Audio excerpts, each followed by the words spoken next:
Ayer ya había explicado fechas de examen, todo, pero asumo que quien está haciendo la pregunta, tal vez hoy es su primer día. Le doy la más cordial bienvenida y le garantizo que voy a ir con la unidad número 1 que nos corresponde a hoy, pero después volvemos a recapitular en ella. ¿Ya? Muchas gracias. Bueno, les decía rápidamente. Este documento es el que ustedes tienen, ¿no? Entonces corresponde la unidad número 1 que vamos a trabajarla hoy y el día lunes. Sin embargo, sábado y domingo también es tiempo muy bien invertido. Ahí nosotros hacemos un cálculo interesante de cuántas hojas. Quienes tengan una lectura digital, bienvenido sea, no tienen que imprimir. En mi caso, yo prefiero imprimirlo, ¿no? Entonces, yo tengo 5. Entonces, en esta distribución nos dice este autor que yo puedo utilizar una estrategia de conocimientos previos. Puedo utilizar los títulos o subtítulos. Por ejemplo, definición y delimitación de la psicología. ¿Qué entiendo yo con ello? Sin leerlo, solamente nos vamos a los títulos y subtítulos de todos los documentos. Entonces, hago este primer ejercicio cognitivo, este primer ejercicio mental, y digo, a ver, ¿qué puedo entender sobre esto? ¿Qué es lo que podría haber en el documento? Segundo, ¿qué es la psicología? ¿Qué entiendo? Hay una frase muy célebre, ¿no? Que dice, dígalo en sus palabras. Es cierto, no está mal, ¿no? Posteriormente ya nuestras propias palabras ya comienzan a ser más técnicas, ¿no? Más técnicas, más científicas. Pero, ¿qué entiendo por psicología? Y así sucesivamente puedo solo utilizar los títulos y subtítulos para poder ir. Yo comienzo a hacer, ahorita vamos a utilizar una palabra bonita que se utiliza bastante en psicología, una introspección, conocer. ¿Qué conozco? En muchos casos puedo dejarlo en blanco y no está mal. Esas son las estrategias de conocimientos previos. ¿Qué conozco? Y ahí ustedes van a tener una variedad de estrategias como ello. El segundo momento de aprendizaje que nos plantea este autor es, ok, esto es lo que conozco y también lo que no conozco. Entonces, comenzamos con las estrategias que promueven la organización de la información. Ahí, jóvenes, señoritas, ya tengo que hacer una lectura, ¿no? Entonces ya hago una lectura que puedo recurrir inclusive a otros recursos alternativos como el subrayado, el lápiz, en fin. Pero ya hago una lectura de apoyo, de análisis, y comienzo a indagar cada vez más sobre la información. Ahí ya comienza a desarrollarse un aprendizaje significativo. ¿Qué significa el aprendizaje significativo? Que estoy comprendiendo lo que estoy leyendo.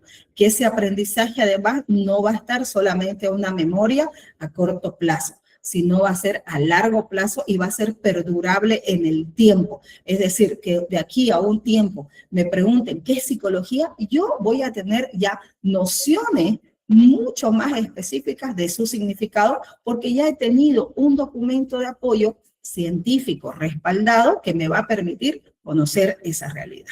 ¿De acuerdo?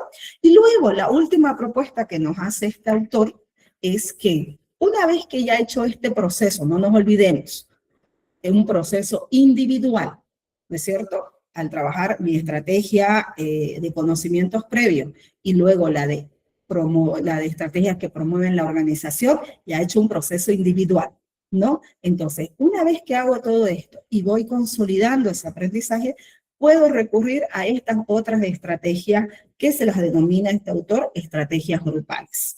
Yo desconozco si alguno de ustedes ya se conoce, si alguno de ustedes han sido compañeros de colegio o es aquí por primera vez que se están viendo.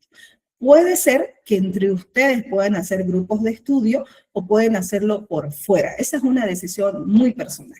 Pero este autor nos propone que una vez que ya hemos hecho todo este proceso individual, podamos compartirlo, ¿no? Entonces, compartir significa, por ejemplo, utilizar un recurso que a mí me parece genial, es hacer entrevistas. Yo te entrevisto, yo te hago las preguntas, tú me haces las respuestas y así, ¿no? Entonces, y así sucesivamente. Entonces, este es un recurso de apoyo que el día de hoy quería compartírselos, apreciados postulantes, a ese maravilloso examen que ustedes van a tener, ¿no? Entonces, y que puede ayudarles bastante a ustedes a organizar la información, porque ustedes tienen bastante tanta información. Ahora lo que hay que hacer es condensarla, entonces, y utilizando adecuadamente todos los posibles recursos, sin temor, sin miedo, y siempre en la organización y en la planificación. Ahora, antes de pasar a la siguiente lámina, yo quería comentarles lo siguiente. Quienes ya hemos tenido la oportunidad de leer este documento, les pido lo siguiente. Por supuesto que muchos de ustedes tal vez tienen algunas cuestionantes, inclusive sobre el documento. ¿No? Dicen, no, pero debería haber más información, deberíamos tener más información de o más de. Es cierto, eso no podemos discutirlo porque cada uno hace su propio análisis de un documento, ¿no? Sin embargo, les sugiero, y me imagino que todos los colegas docentes lo han hecho, pero les sugiero, solo tomen en cuenta el material que se les ha entregado. Solamente tomen en cuenta el material que se les ha entregado, porque de este material es que van a salir las preguntas para su examen. Si utilizamos otros materiales y queremos hacer comparación y demás, va a ser muy complejo para ustedes en este contexto histórico en el que ustedes se encuentran. Entonces, les pedimos, por favor, que solo manejen esta información, ¿no? Y de aquí van a extraer los aprendizajes necesarios, ¿de acuerdo? Bueno, justamente ya entramos al tema 1, definición y delimitación de la psicología. Vamos a hablar de sus campos de acción y vamos a hablar de ello. Vamos a trabajar hoy, viernes 16 de enero, las primeras, ¿cómo? Utilizando esto, las primeras 3 hojitas, ¿de acuerdo? Las primeras 3 hojas. En ese sentido, sin embargo, antes de adentrarnos al concepto, a la propuesta que nos hace, también tenemos que considerar lo siguiente, que mientras íbamos leyendo, identificamos también a otra ciencia, para algunos disciplinas científicas, la filosofía. Entonces, es muy probable que ustedes encuentren en el documento que faltaría un poco más de información de la filosofía, pero créanme, solo se va a considerar esto. Sin embargo, de manera general, la filosofía es apodada la madre de todas las ciencias, porque es la ciencia más antigua, según muchos de los autores. De ahí derivan todas las demás ciencias. Y en este sentido, la psicología también no es una excepción. Entonces, entendiendo esto y entendiendo qué busca la filosofía, qué busca entender, fijémonos que ambas ciencias han buscado a lo largo de la historia, ¿no? Han buscado a lo largo de la historia reflexionar sobre las personas, enfocada siempre en la reflexión de la conducta humana. Eso es lo que se ha enfocado en la filosofía, buscar las reflexiones de la conducta humana. En cambio, la psicología considera como herramienta base la observación, el análisis y la aplicación. Ambas ciencias se relacionan porque ambas buscan comprender al ser humano. ¿Qué pasa con el comportamiento, con las conductas del ser humano? Ese ha sido el foco de atención de ambas ciencias. Pero si podemos hacer una diferenciación cortita pero significativa, la filosofía ha aportado a la historia a través de sus investigaciones, de su historia, con justamente analizar la reflexión del comportamiento humano. Pero muchas veces, y aquí hay una palabra también que me gustaría que ustedes comiencen a trabajarla, de maneras muchas veces subjetivas. Y ahí es donde entra la psicología, porque para la psicología es importante conocer la conducta, conocer el comportamiento del ser humano, pero de manera objetiva. Todo tiene un porqué, decían muchos de estos autores. Entonces, eso es lo que nosotros vamos a clarificar esta mañana. Así que bienvenidas, bienvenidos nuevamente a cada uno de ustedes. Bueno, Pueden tomar, por favor, fotito. Nuevamente, insisto, todavía no tenemos acceso a plataforma, por lo cual estas diapositivas yo les pediría, por favor, que ustedes la puedan enmarcar, sacar fotitos, tomar notas. Sin embargo, todo está con respecto a esto. Vamos a entrar a la psicología y a conocer en un viaje, a través de un viaje, sobre la conducta humana. Y entramos a muchos aspectos de historia. Entonces, iniciamos diciendo que la psicología, aunque con raíces antiguas, se consolida recién como ciencia en el siglo XIX. Vale decir que ya siglos anteriores, como decir el siglo XIV, XV y específicamente en el documento dice en el siglo XVI, ya se consideraba el término de psicología, pero por primera vez se considera ciencia recién en el siglo XIX, en un contexto totalmente diferente donde la única forma de poder diferenciar, no nos olvidemos que hace aquí una diferenciación entre la filosofía y la psicología. Entonces, esta diferenciación nos permite entender que desde este siglo es que se considera a la psicología como ciencia. Iniciamos este viaje desde el apartado del significado y del significante de la filosofía hasta la experimentación, que nos permite entender nuevamente la complejidad de la mente y la conducta. Desde la complejidad significa que han ido, a lo largo de la historia, se han ido disipando y respondiendo diferentes interrogantes sobre la conducta y el comportamiento del sujeto o de la persona. Desde una subjetividad que se tenía hasta la objetividad que hoy por hoy ya tenemos. Vamos a entrar a hablar un poquito en esta lámina sobre qué es la psicología. Hay que tomar en cuenta que a lo largo de la historia todas las palabras tienen una derivación epistemológica, ¿no? Entonces, el origen epistemológico tiene que ver de la psicología, del griego, estudio del alma, reflejando sus inicios filosóficos, ¿no? Nuevamente, ambas ciencias, si podríamos involucrarlas de manera aún más significativa, ambas siempre se han interesado por la persona. Sin embargo, hay una diferenciación muy racional con respecto a él. Entonces, el estudio del alma. Y por otro lado, nos habla de que el nacimiento científico de la psicología, como les dije hace un momento, en el siglo XIX, pero ¿con quién? Con William Wundt, que es apodado para muchos el padre de la psicología. En el año 1879, donde él trabaja una investigación en un primer laboratorio. Y él elude una interesante reflexión. ¿Por qué? Porque en esa época se hablaba muchísimo de la psiquis humana, pero cuando se hablaba de la psiquis humana, se decía que era demasiado subjetivo dar y hablar sin alguna argumentación. Y eso es lo interesante de la psicología, que utiliza una serie de recursos científicos para poder conocer el comportamiento de las personas.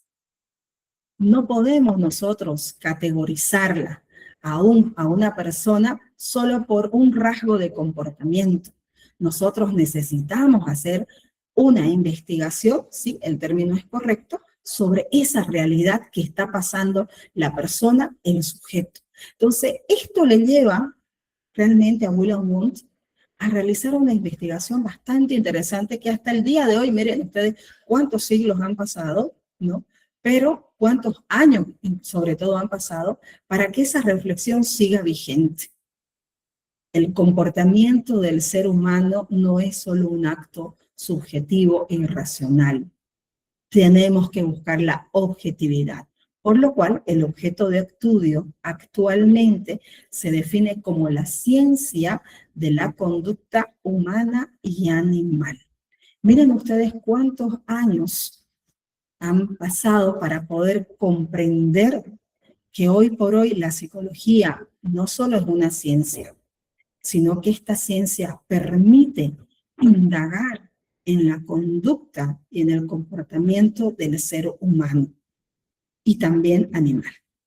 Entonces, este apartado nos va a permitir tener con mayor claridad justamente lo que sucede desde la antigua Grecia, que hablamos de la filosofía, hasta esta época contemporánea sobre la psicología. Esta otra lámina, vamos a tratar, aquí nos vamos a quedar un poquito más de tiempo, ¿ya? Un poquito más de tiempo, porque aquí precisamente en esta lámina vamos a poder identificar toda esa historia a través de esta bonita y reflexiva línea del tiempo. Porque algo que es interesante e ineludible poder considerar es cómo la psicología ha ido evolucionando en el tiempo.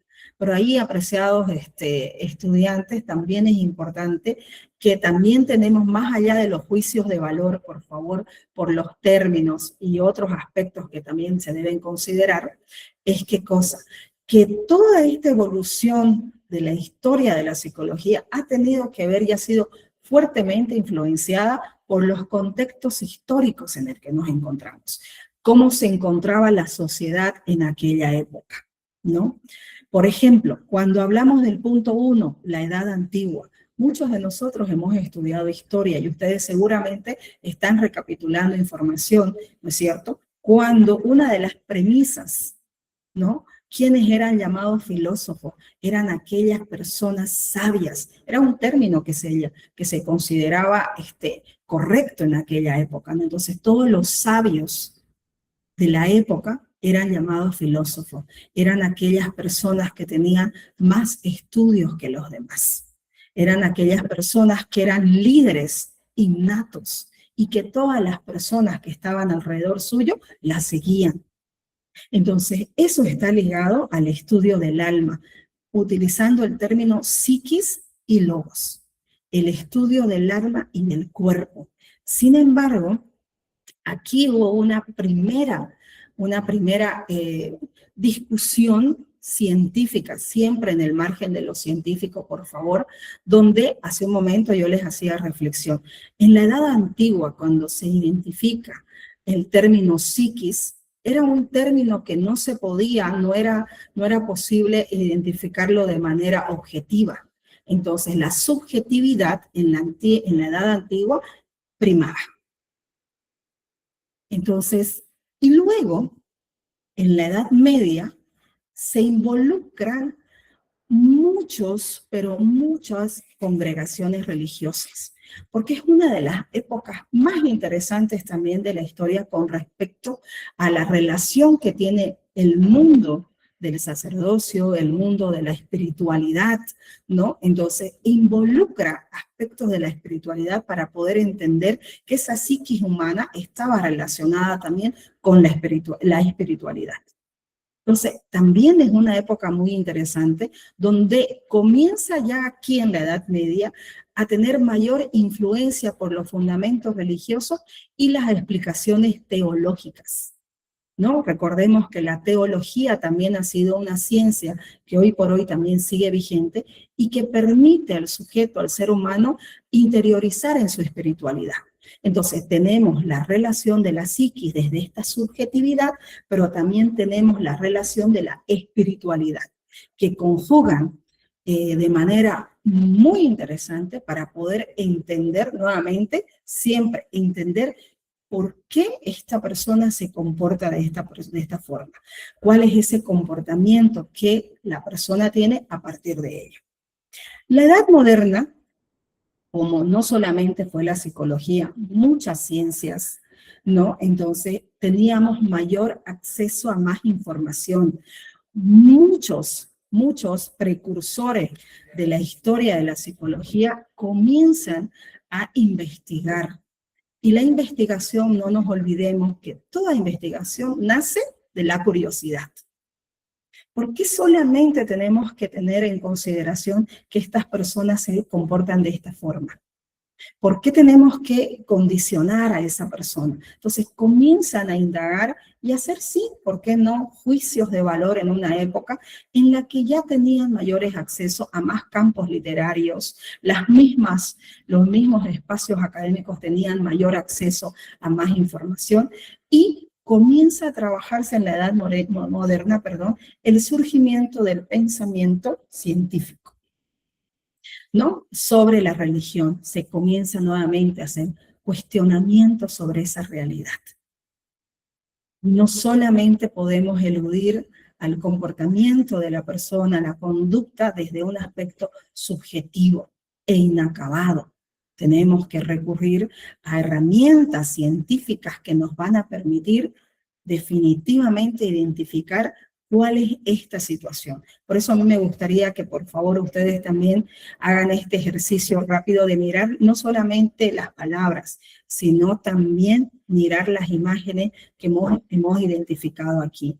La historia de la evolución de la psicología tiene que ver con ello, desde el aspecto subjetivo que se ha ido trabajando sobre el comportamiento hasta una investigación dentro inclusive de espacios académicos, como lo fue, por ejemplo, el laboratorio de Wilhelm Wundt en el año 1879, donde ahí emerge un aspecto bastante significativo que hasta el día de hoy sigue vigente, ¿no? Donde se marca el inicio de la psicología científica. Por eso es que recién desde este año se habla de que la psicología es una ciencia. ¿Por qué? Porque es observable. ¿Por qué es una ciencia? Porque es verificable, porque se puede verificar, se puede manipular. Y eso es también muy importante. ¿Por qué se dice que es una ciencia?, ¿no? Entonces, y eso es el apartado, y dentro de la historia de la psicología nos permite entender lo que la psicología pretende y desea desarrollar en un proceso no solamente académico, sino un proceso de búsqueda sobre esa acción que tiene la persona en un determinado momento dentro de su etapa evolutiva. Aquí vamos a hacer un alto, por favor, para que podamos ir disipando algunas dudas. Sin embargo, les pido, por favor, si alguien de ustedes quisiera hacer uso de la palabra hasta aquí, lo que ha leído, qué le ha parecido, qué es lo que le ha interesado y qué disipa, tomando en cuenta siempre, por favor, este material. Por favor, ¿quién quisiera hacer uso de la palabra?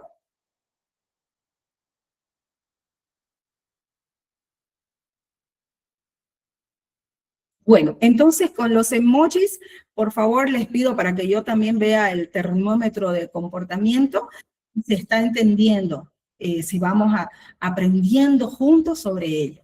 Matthew, adelante, por favor, un gusto saludarlo. No sé si es varoncito o mujercita, perdón. Sí, buen día. Adelante, Matthew.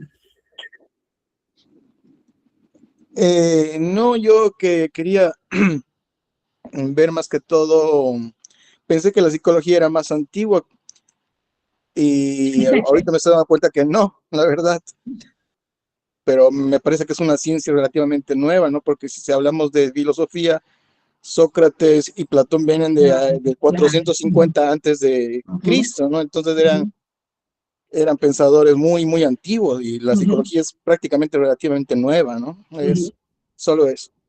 Gracias. Sí, bueno, hay muchas otras ciencias mucho más nuevas, sin embargo, que es importante considerar, ¿no? Me parece muy oportuna tu apreciación, Matthew. Sin embargo, el año o la época en la que se fue albergando la conceptualización de psicología, evidentemente es en el siglo XIX, pero ya en el siglo XIV, siglo XV, ya se hablaba de la psicología, pero no con el carácter científico que se hizo en el año 1879. Por eso es que es importante que abordemos desde la filosofía y la psicología, pero muy oportuna tu apreciación. Muchas gracias. ¿Alguien más? Bueno, seguimos avanzando entonces. ¿Qué es importante que tomemos en consideración en esta primera hoja? Prácticamente, yo voy a irme más por las cantidad de hojas, perdón, para poder ir acompañándolos a ustedes. Entonces hemos trabajado en esta primera hojita donde nos permite entender con mayor precisión lo que acaba de decir Matthew, ¿no? Entonces yo tenía una idea, pero a través de la lectura ya me permito poder llegar y entender que esa idea, primera idea que tenía, tal vez no es que incorrecta o correcta, sino que ya puedo entender, ¿no es cierto?, lo que confiere ya científicamente desde qué momento se llama ciencia a la psicología. Y eso es muy importante que lo podamos considerar. Bueno, avanzamos en el tiempo. Hoy hemos cerrado todo lo que tiene que ver, pero ahora vamos a hablar un poquito más de lo que pasa cuando evidentemente vemos en esta línea del tiempo y vemos, wow, sí, se llama ciencia, pero específicamente ¿por qué? Y ahí son algunas de las preguntas que también es importante que ustedes comiencen a hacerlo. ¿Por qué? ¿Para qué? ¿Cuándo? ¿Dónde? Entonces son preguntas integradoras que nos permiten también comprender aún más la lectura que estoy haciendo. Evidentemente, William Wundt es el padre de la psicología y para muchos el padre de la psicología experimental. ¿Por qué? Nuevamente, entramos a hablar de la filosofía y la psicología. ¿Por qué? Porque aunque son ciencias que vinculan la relación con la persona, para la filosofía muchos de los aspectos son de carácter subjetivo, para la psicología no. Entonces, eso es lo que trabajó bastante por muchos años William Wundt, que la psiquis humana no es un aspecto subjetivo. Y eso es algo que él trabajó. Entonces, en esta lámina combina varias ciencias que él había ya trabajado y había estudiado. William Wundt era médico. Y él entendía que a través de la neurología, de la explicación del cuerpo humano, también había una relación directa con las relaciones humanas, con relación mental, que inclusive era un término que se acuñaba en esa época, ¿no? La mente, ¿no? Entonces, William Wundt combina la medicina fisiológica y la filosofía y desarrolla uno de los métodos científicos que sigue siendo vigente. Y ahí entra esta palabra tan bonita que creo que ayer la escuché en alguno de ustedes. El método de la introspección. Me voy a permitir leer a detalle, por favor. Consistía, dice, en la observación controlada de la propia conciencia. Se buscaba la objetividad al relatar las sensaciones producidas por estímulos, como por ejemplo, uno de los ejemplos más relativos fue la bola roja. Ahora les explico. Nuevamente este primer relato, o primero este primer párrafo. La introspección, que consistía en la observación controlada. ¿Hablamos de qué? De que nosotros estamos inmersos a diferentes situaciones en nuestra cotidianidad. Y con este método científico, William Wundt quería comprobar y confirmar que las personas que podemos recibir el mismo estímulo, nuestro comportamiento puede ser diferente. No necesariamente con el mismo estímulo nosotros vamos a tener el mismo comportamiento. Y eso fue muy interesante también tomar y considerar. No necesariamente, nuevamente voy a insistir por favor en ello, no necesariamente 2 personas o hasta 3 personas que tenemos y recibimos el mismo estímulo, reaccionamos igual. O nos comportamos igual. Entonces, eso es algo que él clarificó y quiso, justamente por eso es la experimentación, porque científicamente compruebo que frente a esos estímulos que yo estoy dando, el comportamiento de las personas son diferentes. Este método científico... ¿Puedo dar una opinión? Sí, adelante, por favor. Como usted dice, aunque tengamos los mismos estímulos, no todos reaccionamos igual, porque eso igual se basa a lo que es la personalidad de cada persona. No, no todos vamos a tener el mismo pensamiento o vamos a tener la misma visión de ciertas cosas, y si las tuviéramos es porque o nos estuviéramos intentando asimilar a esa persona, lo cual estaría mal, o bueno, todos tenemos decisiones de pensar lo mismo, a veces sí, a veces no, y a veces pensamos muy diferente.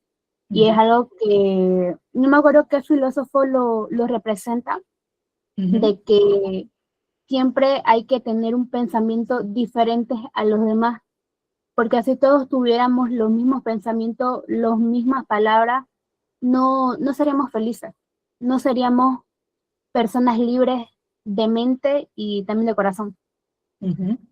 Qué bonita apreciación, ¿no? Pero mira esta reflexión que estamos haciendo ahora en pleno año 2026. Sin embargo, William Wundt, me voy a animar a utilizar esta palabra. Nuevamente, tomemos en cuenta que estamos viendo el contexto histórico, ¿no? Entonces, las historias de los pensadores también sufrieron mucho, porque fueron negadas en una primera instancia, hasta concebir y hasta que la misma sociedad lo comprenda así. Gracias, Isabel, por esa postura. Como le digo, sin embargo, el contexto para William Wundt, y miren ustedes en el segundo párrafo, no le fue fácil. No fue fácil para él que las personas comprendiesen esto. Por eso dice, sin embargo, este enfoque reducía la psicología a la conciencia y mantenía la subjetividad, lo que generó críticas en la búsqueda de la objetividad científica. Es cierto, evidentemente, cuando hablamos de estímulos, yo también decido qué estímulos mostrar. Y eso es lo que hacía William Wundt. Él mostraba qué estímulos y él quería tener una respuesta deseada. Yo le voy a mostrar una pelota y la persona va a decir para jugar. Yo le voy a mostrar un cuadrado a la persona y la persona va a decir para marcar. O le voy a mostrar un lápiz y la persona va a decir escribir.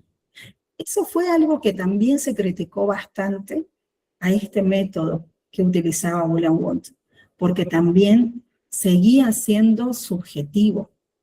Eso es lo que también se tomó en consideración en aquella época, que si bien partía de la individualidad de la persona frente a la recepción de ese estímulo, aún la respuesta era predecible para él, porque él mostraba el estímulo que quería y que deseaba tener la respuesta.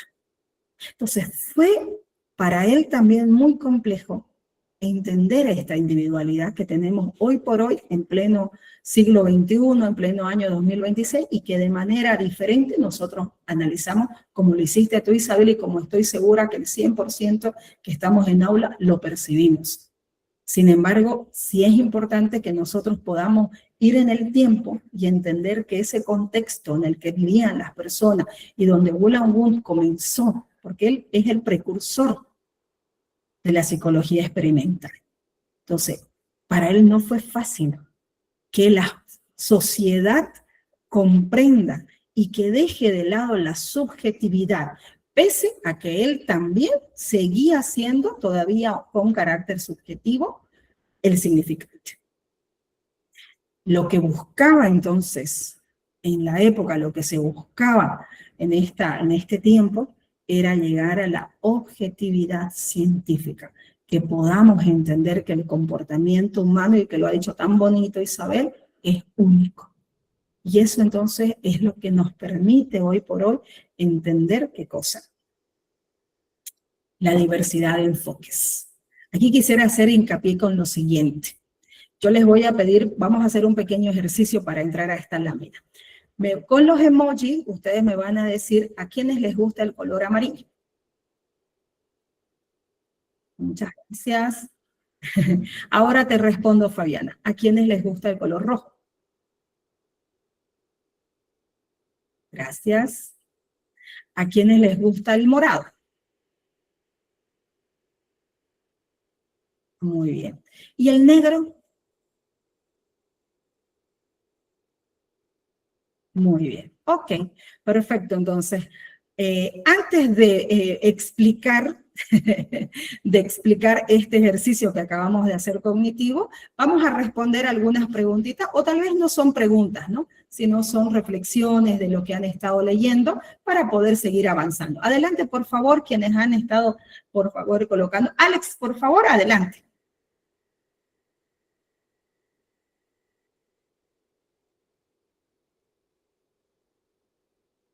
Alex. Bueno, otra persona que levantó la manito, por favor. Mariana Caballero.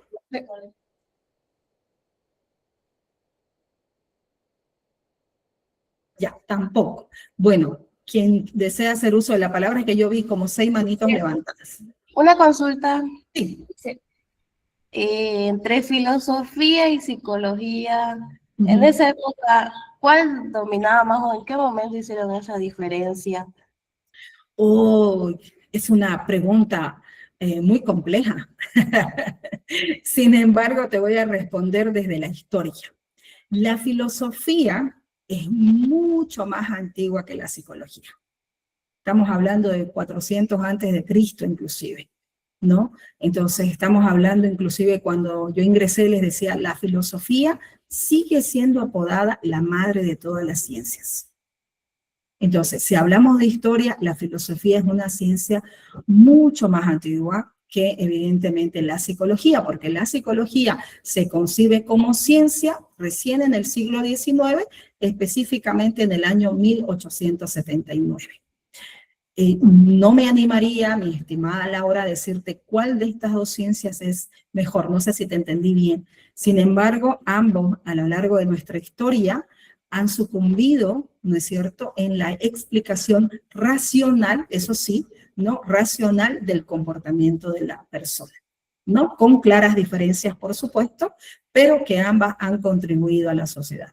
Pero para que también tú te quedes un poquito más tranquila sobre tal vez alguna consulta que se haga en el examen, entonces puedes explicar desde cuándo se concibe ciencia la psicología, ¿no es cierto? Y cómo contribuye la filosofía a la psicología. Listo, porque eso es lo que está en el documento. Gracias, Laura. Adelante. Buenas tardes, buen día, perdón. Buen día. Me pareció muy importante, muy interesante en realidad lo que se expresa sobre la introspección, porque incluso la pregunta que hizo la compañera de si la filosofía o la psicología vinieron primero, es muy interesante porque de hecho la filosofía monta las bases de lo que hoy es la psicología, porque los primeros filósofos se atrevieron a hacer esa introspección en la conciencia y no solo darle lujo a la subjetividad. Por ejemplo, al día de hoy vivimos en un mundo bastante subjetivo, ya que vivimos en una corriente de pensamiento donde todos debemos de pensar lo mismo, ya sea porque pues nos vemos muy invitados a formar parte de estos moldes que no nos permiten entrar en la introspección. Ahora, me parece bastante interesante, de hecho, y pues quisiera también saber si la única manera de ver la conciencia en un plano más explícito de nuestro ser es desligarnos de la subjetividad. Es una pregunta. No. Me parece muy interesante tu apreciación. Voy a hacer un alto aquí porque los emojis un poquito me están generando preocupación. ¿No? Entonces, entiendo que queremos todos expresarnos, ¿no? Sin embargo, yo les pido que tratemos en lo posible de utilizarlos en el momento adecuado. Muchas gracias por las risas, muchas gracias por los corazones, pero bueno, yo les pido que podamos hacer eso, ¿ya? Bien, No sé si me podrías dar tu nombre. ¿Quién preguntó, por favor? Está tal como se dice en la información de mi Ah, chat. ya, Rubén. Perdón, es que no lo estaba mirando. Ok, Rubén, un gusto saludarlo. Y bueno, también aprecio todo lo que vos has expresado. Sin embargo, mi respuesta profesional, mi respuesta desde la experiencia es que no podemos nosotros dejar de lado la subjetividad, ¿no? Porque evidentemente desde una relación inclusive introspectiva, yo necesito tener y conocer la subjetividad para poder apoyarme científicamente y llegar a la objetividad. Mi primer desafío, evidentemente, es todo lo subjetivo, lo que a mí me parece que pudiese ser. No, a mí me parece. Es un pensamiento subjetivo, pareciera. Sin embargo, yo no me quedo con ese pensamiento. Yo busco, indago, ¿no? Entonces, ¿para qué? Para poder llegar nuevamente a la objetividad científica. Entonces, no desligo porque en algún momento determinado sí tengo un pensamiento subjetivo y lo voy a tener. Pero precisamente ese pensamiento subjetivo me va a permitir poder seguir indagando, profundizando y llegar a una objetividad científica, que es lo que intenta y lo que ha intentado realizar la psicología en todo este proceso. No nos olvidemos que deriva la psicología de la psiquis humana, pero la psiquis humana desde un concepto, tenemos que tomar en cuenta un concepto racional e irracional, es muy subjetivo entender a la psiquis humana. Entonces necesito recurrir a la objetividad científica para llegar. Entonces, espero haberte respondido, Rubén.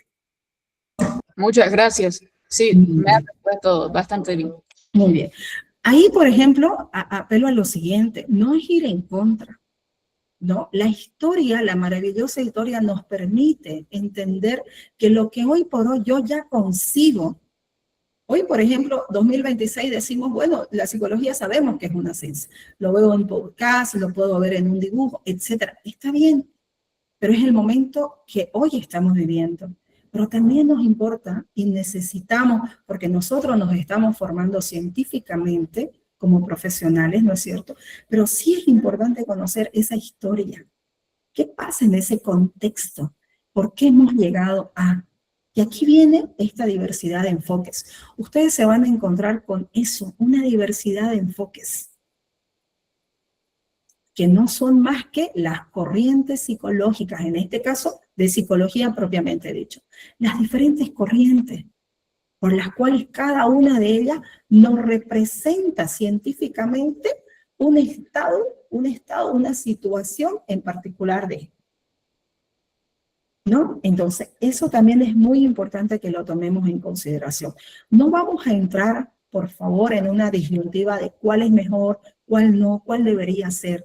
Ahí ya es en realidad lo que nosotros tenemos que trabajar es que cada una de estas corrientes de la psicología han permitido consolidar hasta el día de hoy lo que conocemos sobre psicología.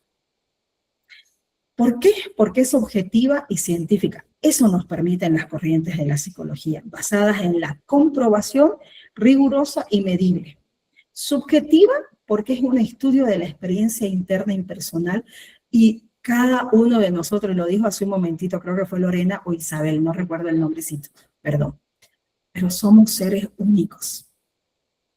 Y por otro lado, también tenemos que tener en cuenta que tenemos rasgos sociales y aspectos fisiológicos que priorizan los componentes sociales y biológicos de la conducta. En esta lámina ustedes encuentran la raíz de la psicología. A la psicología le importa utilizar herramientas científicas para poder entender el comportamiento humano. No desliga la subjetividad, pero para ella es importante considerar los rasgos sociales, es decir, cómo se comportan, no solo en un contexto, no solo en la individualidad del sujeto de la persona, sino en sus contextos más cercanos. Por ejemplo, si estamos hablando de una etapa evolutiva de un niño, no, el niño no atiende en clase, el niño no hace su tarea, El niño no quiere hacer caso a su profesora. El niño es inquieto en clase. ¿En qué contexto nos está hablando? En clase. Pero también a la psicología le interesa, le compromete saber qué pasa en los otros contextos. ¿Acaso el aula es el único contexto? No. También hay otros contextos sociales. Entonces, veamos objetivamente y científicamente qué pasa en el contexto familiar. ¿Qué pasa en el momento del recreo, por ejemplo? ¿No? Que creo que se sigue llamando así. O receso. ¿Qué pasa cuando llega al colegio? ¿Qué pasa en un contexto de un cumpleaños? Dependiendo la relación religiosa, vamos a suponer que estamos hablando de un niño que es católico, entonces, ¿qué pasa en la iglesia? Y luego, los pactos biológicos. Hay que hacer un estudio para saber si también tiene que ver con algo relacionado a la parte fisiológica. Entonces nos damos cuenta, realmente es maravilloso entender a las personas, pero requiere de un aporte científico, de una mirada apacible, porque debo dejar de lado esa subjetividad que tal vez al inicio se va a presentar, para poder entender a la persona en la magnitud de la palabra. Eso requiere tiempo, estudio, ¿no? ¿Para qué? Para poder llegar objetivamente y científicamente a un, que hoy comúnmente se llama, diagnóstico. Con los emojis, por favor, ¿cómo vamos hasta aquí? Muy bien, muchísimas gracias. Listo, nos estamos preparando. Levantaron la manito. Alex, por favor, adelante.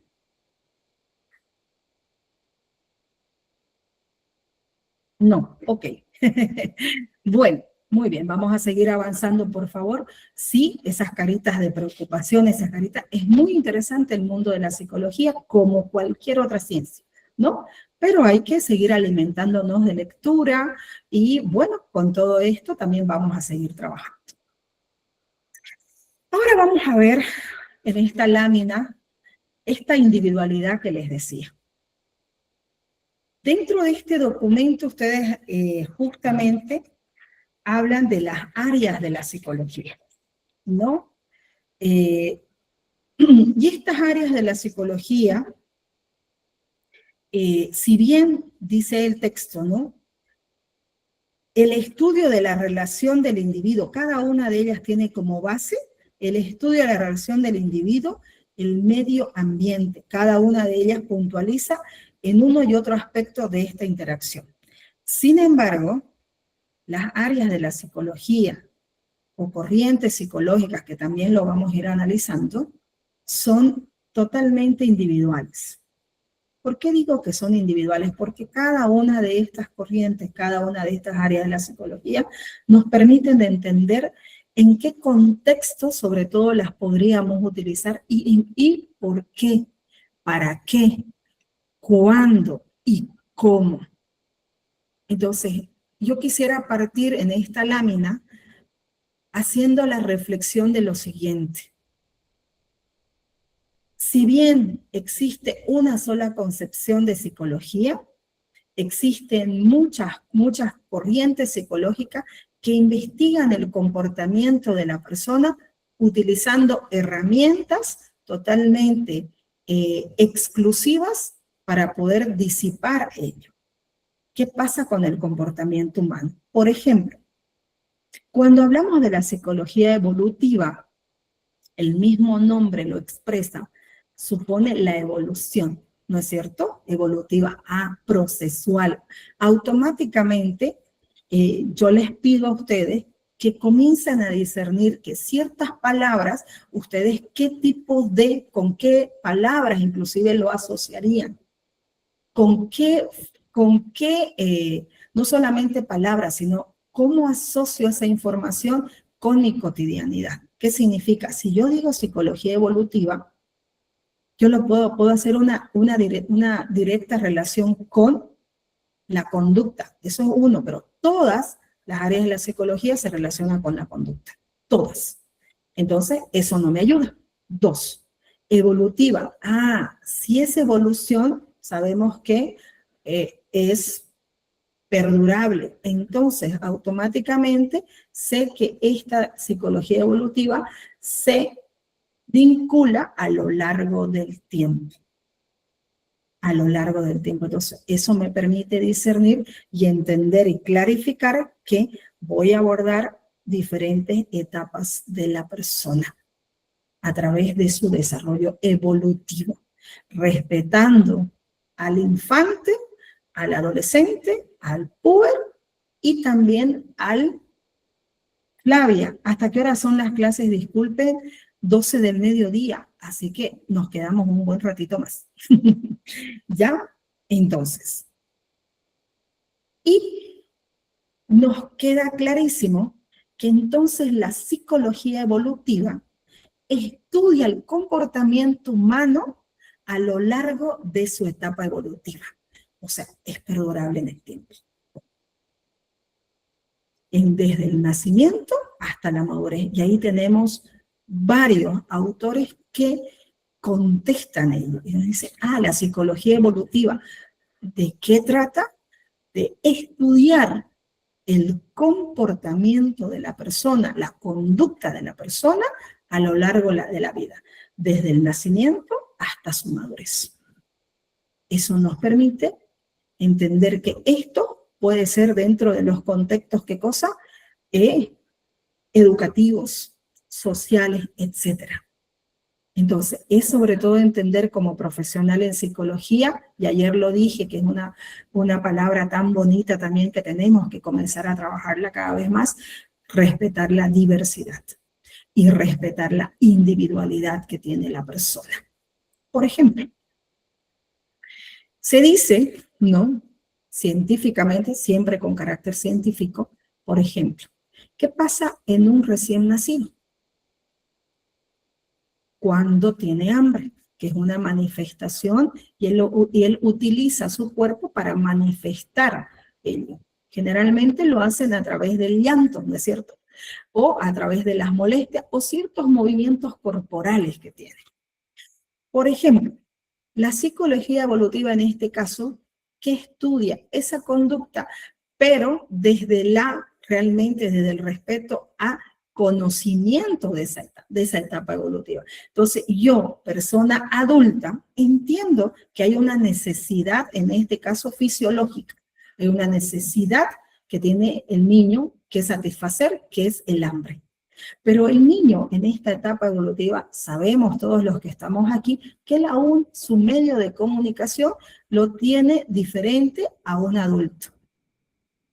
Entonces, el medio de comunicación, ¿cuál es? Es el llanto. Él va a recurrir al llanto, a las molestias, ¿no? Entonces, en ese sentido, yo no puedo expresarle, espera un ratito, ahorita te voy a hacer tu leche, tené paciencia, porque todavía son ciertas palabras que él aún no comprende. Entonces, yo como adulto entiendo desde la psicología evolutiva que yo debo tener todo listo y debo conocer el horario en el cual el niño va a poder pedir su alimento, porque eso lo entiendo.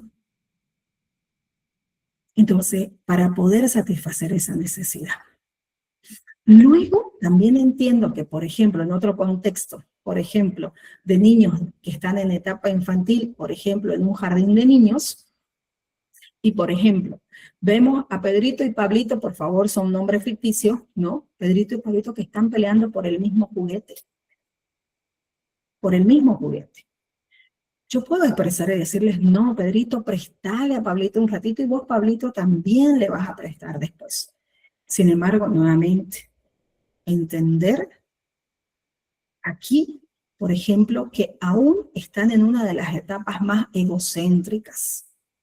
Hay un autor que también me gustaría que lo comiencen a estudiar un poquito, Jean Piaget, para quienes van a estudiar psicología sobre todo, que él dice que el egocentrismo es la incapacidad de pensar en las necesidades de los demás. No es por ser egoísta. Hay un proceso cognitivo mental que las personas atravesamos para entender los conceptos. No todos entendemos en la misma magnitud.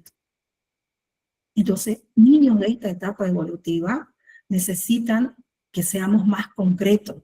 ¿Qué significa? Que yo le explique con mi cuerpo, que yo le explique con mi ejemplo, no solamente a nivel verbal, entendiendo además que ellos están aún en una etapa donde el egocentrismo está en su apogeo, ¿no? Entonces, no naturalizamos la conducta, pero sí comprendemos que esa conducta puede ser modificable. Por supuesto que sí, pero a través de la explicación, a través de la argumentación y de la ejemplificación que necesita esta etapa evolutiva porque aún tiene un pensamiento concreto. Entonces, si yo le explico a detalle solamente y verbalmente, no lo van a hacer. Y eso es súper importante lo que habla la psicología evolutiva. Y me voy a un último ejemplo. La etapa de la adultez mayor. Levanten con los emojis, por favor. ¿Ustedes todavía gozan de tener a sus abuelitos? Perfecto. Ahora, Greco, te respondo, por favor, si me permites terminar este ejemplo. Lo propio con la etapa de la adultez. Qué bien que gocen de tener a sus abuelitos. Y seguro que lo que yo voy a decir ahora, ya quienes no, realmente un besito hasta el cielo, ¿no? Pero estoy segura que sus enseñanzas se quedan con ustedes. Pero les decía que muchos de ustedes, por ejemplo, van a ir conmigo en este ejemplo, porque en esta etapa, por ejemplo, evolutiva de la adultez mayor, muchos de los adultos mayores, cuando comenzamos a entablar una conversación, ellos repiten frecuentemente, ¿no es cierto? Repiten frecuentemente algo que tal vez ya no los habían mencionado. Muchas veces pasa eso. Entonces, ahí también la psicología evolutiva entiende la magnitud de esa relación directa con esta situación. Esto pasa por un carácter fisiológico también, biológico también, neuronal también, donde la persona va utilizando la memoria de una manera más selectiva, diferente. Entonces, muchas veces nosotros nos vamos a encontrar con adultos mayores que nos repitan una y otra vez, tal vez, alguna situación que ya no nos habían dicho. Y eso también es importante que nosotros podamos entender, y por eso, esa es su fortaleza de la psicología evolutiva, ¿no? Muy bien. Ahora sí, por favor, adelante. ¿Quién estaba haciendo la preguntita?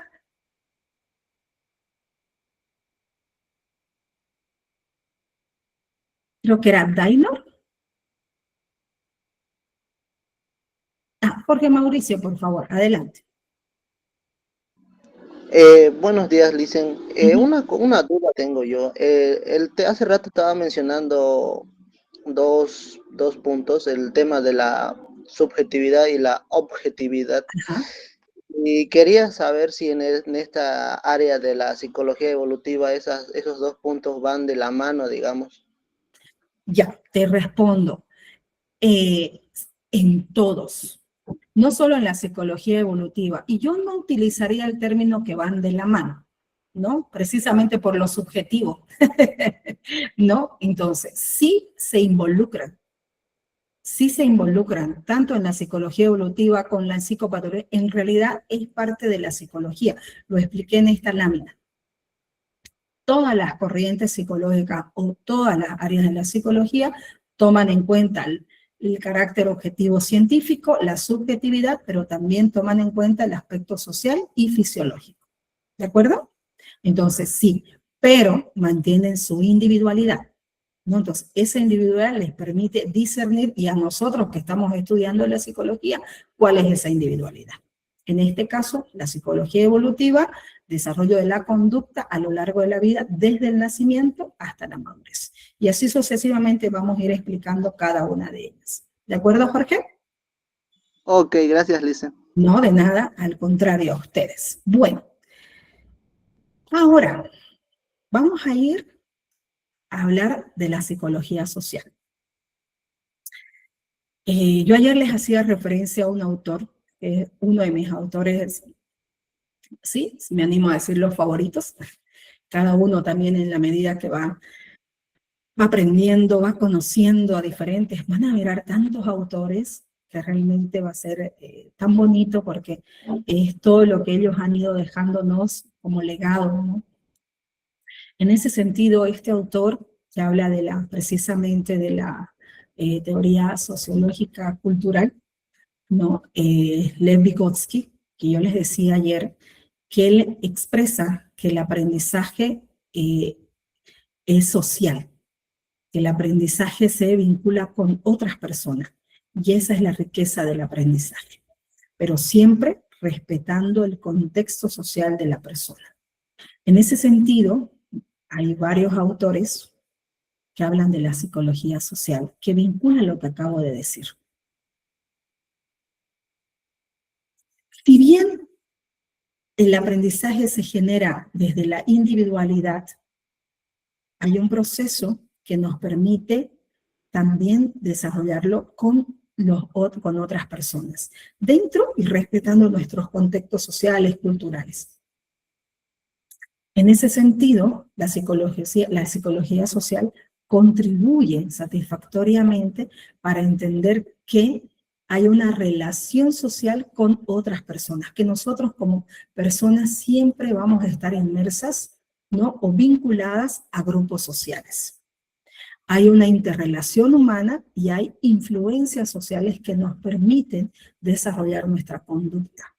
Por ejemplo, nosotros quienes vivimos en el Oriente, ¿no? Entendemos significativamente que hay fechas o temporadas donde haya bastante calor. Y utilizamos un tipo de ropa, porque eso es lo que socialmente está permitido.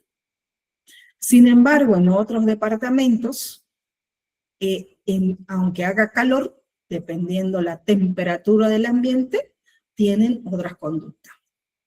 Si nos vamos, por ejemplo, al plano de espiritualidad y nos vamos a una iglesia, lo propio. Hay ciertos, ¿no es cierto?, hay ciertas formas que nos pide y exige ese escenario donde estamos para podernos relacionar. Aquí, por ejemplo, donde estamos nosotros de manera virtual, que aunque no estamos físicamente en el mismo lugar, nosotros también tenemos lo que comúnmente se llama normas básicas de convivencia.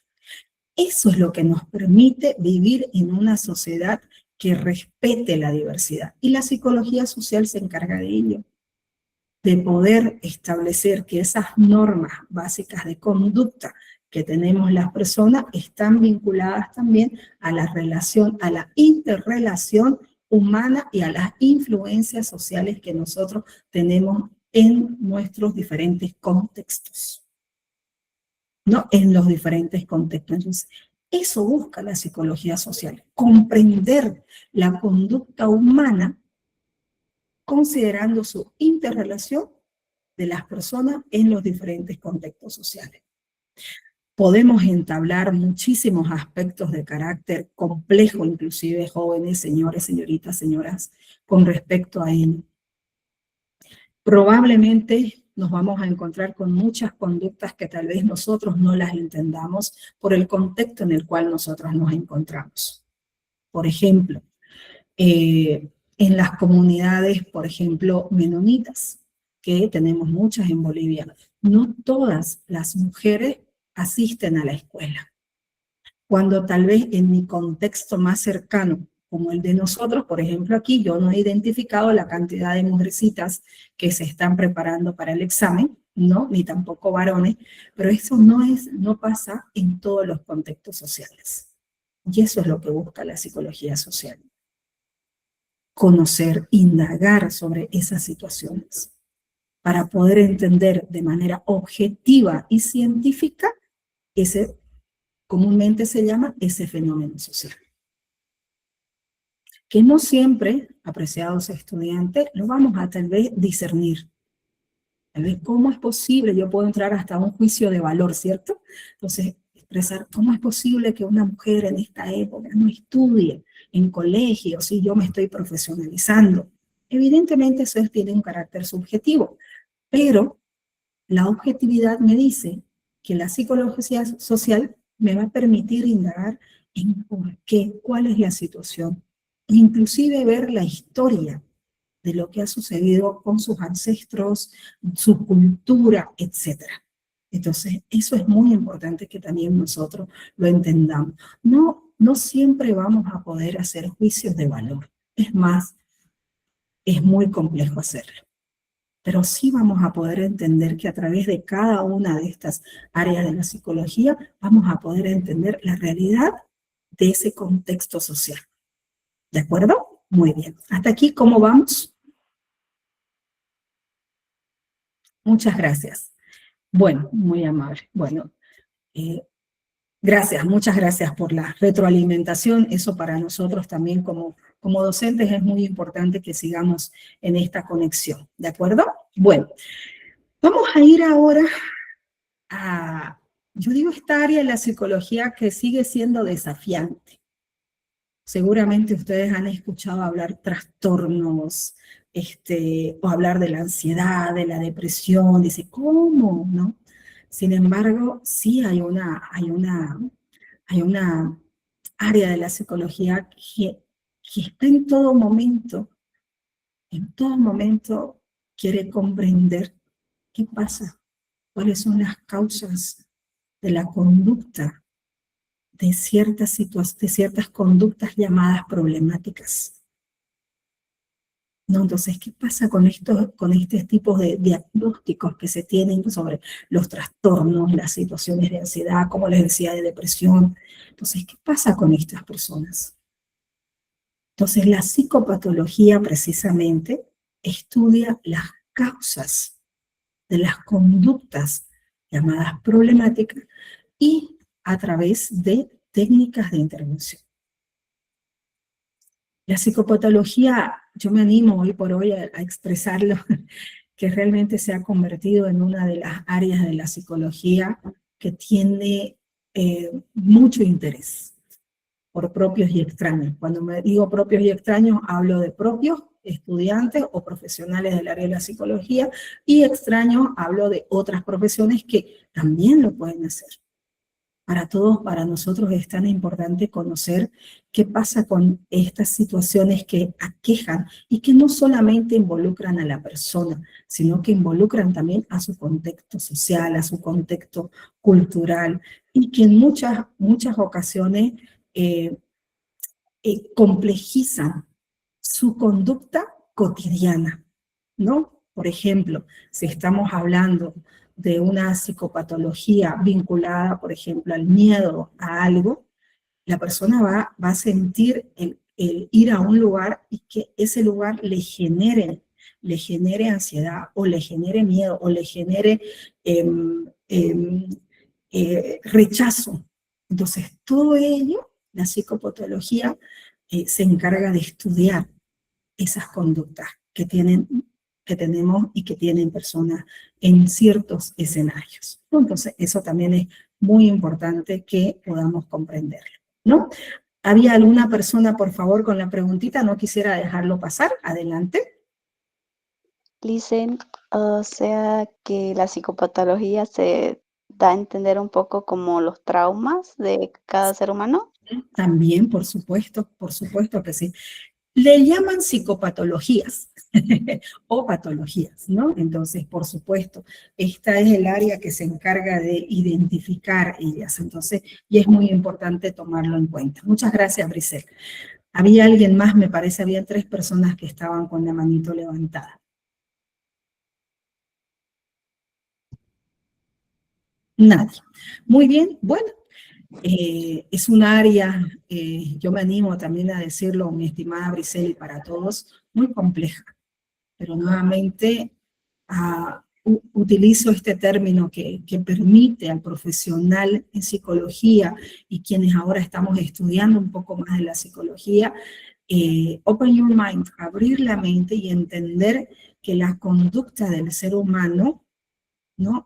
Es muy compleja para muchas. Y es tan importante y respetuoso entender que en esa complejidad puedo entenderla, puedo identificarla y hay siempre una razón, pero es importante que nosotros objetivamente, científicamente, podamos identificarla. Adelante, por favor. Sí, buenos días. Hola. Habló sobre cómo se intenta encontrar lo que es Ujú. lo de la problemática podría ser la ansiedad y ese tipo de lo que es la Ujú. problemática, ¿no? Sí. Por ejemplo, hay una persona, fue una, ¿cómo se llama? En destacar en el psicoanálisis, se le llama, El se llama psicoanálisis. Karen Horney. Ujú. eh, Ella habla sobre que la ansiedad mayormente se basa en lo que es en el entorno, no solo en el inconsciente de la persona, sino puede basarse en la necesidad de afecto o aceptación. Ujú. Influye también en cómo somos y eso también podría ser parte de el problema de la ansiedad, como algo que nace del entorno. Excelente, excelente aporte. Y mira esto, qué paradójico. José, ¿puede ser tu nombre? Sí. Sí, Ah, gracias. Evidentemente, me parece muy oportuno también tu aporte, porque en realidad cuando se habla de la psicopatología, pareciese que fuera algo fuera de contexto o fuera de lugar, o que inclusive la ansiedad solamente tiene que ver con un rasgo netamente, por ejemplo, biológico, cuando hoy por hoy se ha identificado que no, ¿no? Entonces hay muchas otras investigaciones que se siguen haciendo para identificar. Por ejemplo, cuando su compañero hacía referencia sobre ello, hace exactamente, por ejemplo, 50 años, o tal vez menos, 20 años atrás, por ejemplo, nosotros no teníamos el celular, no teníamos las redes sociales. Entonces, eso no quiere decir que no hayamos tenido niveles de ansiedad por otras razones. En cambio, hoy ciertos niveles de ansiedad se identifican porque evidentemente no le damos like a lo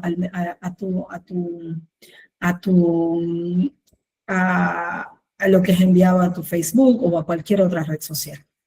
Entonces, nuevamente, la evolución histórica de las concepciones, no solo de psicología, pero en este caso estamos hablando solo de ella, ¿no? Entonces, tiene que ver con los contextos sociales y culturales con los cuales nosotros estamos involucrados.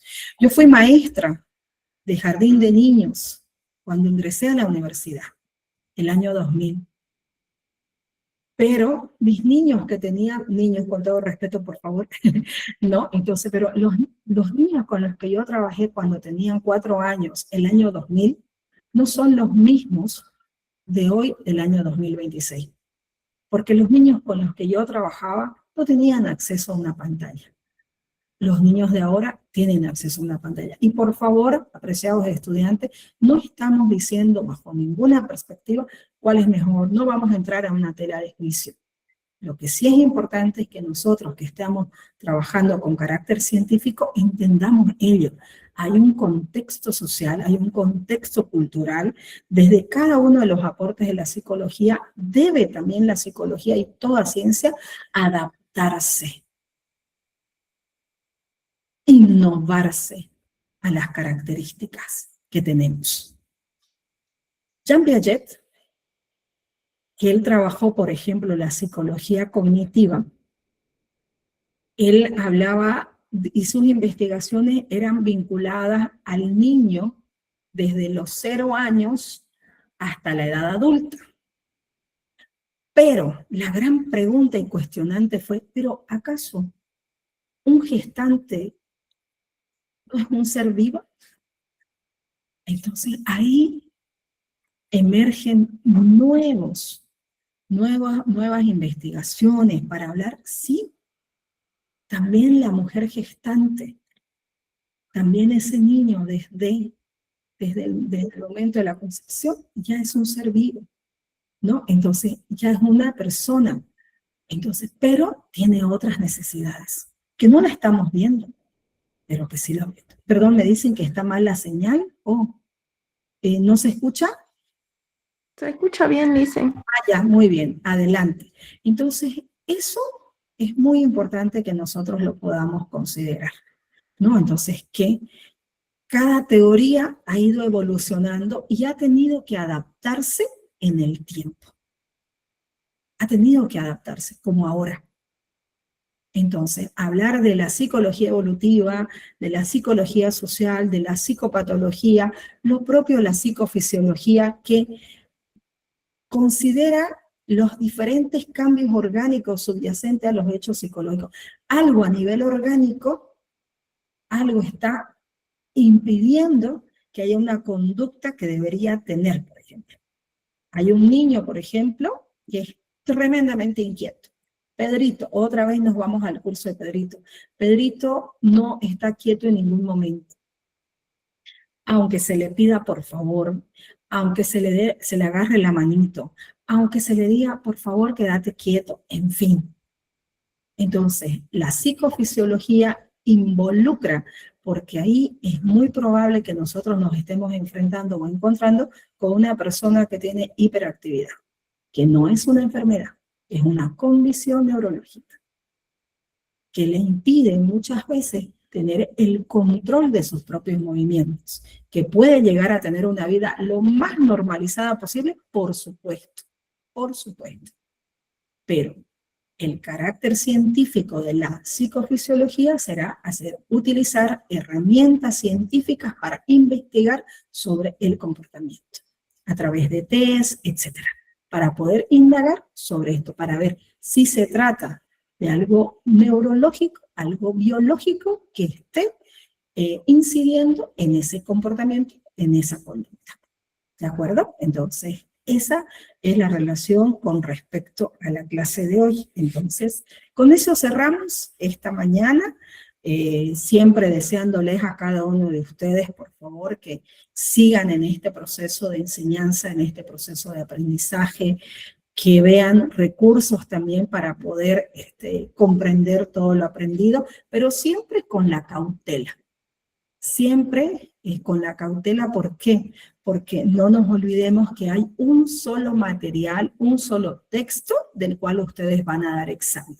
Si comenzamos a indagar un poquito más y comparo, me voy a complejizar. Entonces yo les pido que en este momento histórico en el que ustedes se encuentran, entonces trabajen con este material para que puedan seguir desarrollando aprendizajes, ¿no? Y con plena seguridad nuevamente, el día del primer examen les vaya muy bien. Bueno, digo nos vaya porque yo también soy parte, ¿no? Bueno, entonces voy a ceder estos 5 minutitos, por favor, para alguna preguntita o tal vez algo que les parece que pudiésemos seguir trabajando. Muchas gracias, Brisel. Kenia, por favor, adelante.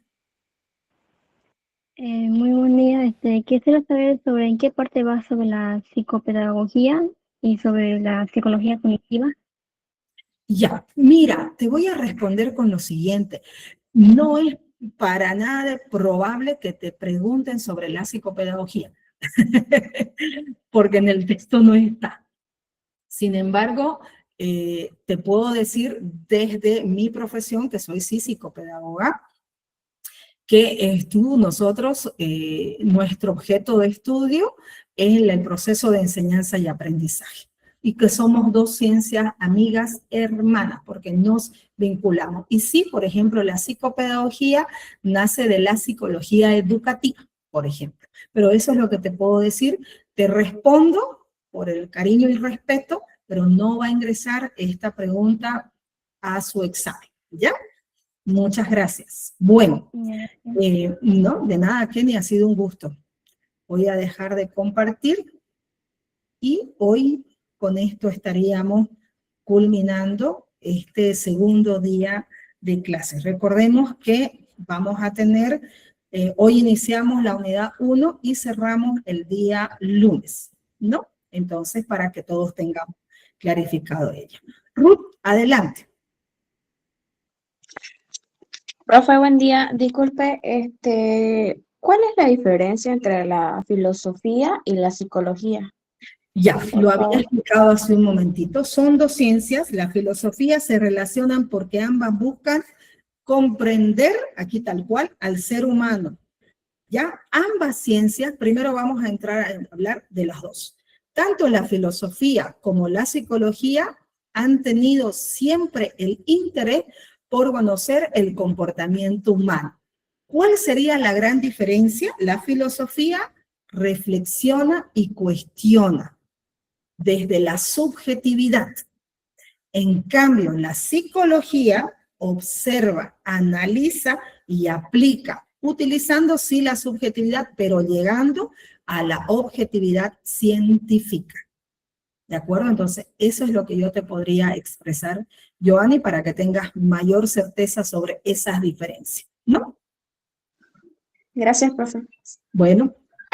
Dicen, yo tenía una pregunta, porque no me animaba a preguntar hace rato. Tranquila. Respecto al alma y a las creencias, para usted, ¿quién estudia el alma? ¿La psicología o la filosofía? Hoy estamos con la filosofía. Por eso es que ahí se comienza a tener las primeras diferencias, ¿no? Porque hay pensadores de la época que sí aplicaban que el alma, ¿no es cierto?, era más importante. Sin embargo, ahí comienzan a haber los cuestionamientos donde el alma tiene un carácter subjetivo. Y ahí es donde emerge justamente, como les decía hace un momento, esa diferenciación. Y es ahí donde inicia la psicología, porque no es solamente cuerpo y alma y espíritu, ¿no? Sino hay una relación objetiva que debemos llegar, porque el alma y la psiquis, para la psicología, tiene carácter subjetivo. En cambio, para la filosofía, no. Y esa fue una de las principales razones por las cuales los pensadores de la época comenzaron a trabajar. Y uno de ellos fue Wilhelm Wundt, ¿no? Justamente por eso es que recién en el siglo XIX, entonces tenemos la concepción de la psicología como ciencia. Te respondo. Bien. Luis Marcos, adelante. Muchas gracias, licenciada, por su tiempo. Informarle que ya faltan 9 minutos y le agradecería, porfa, si puede permitir este tiempo para que pueda ir ingresando el siguiente docente. ¿Ya? Por favor. Muy bien. Bueno, ok. Uno se emociona, es parte del aprendizaje.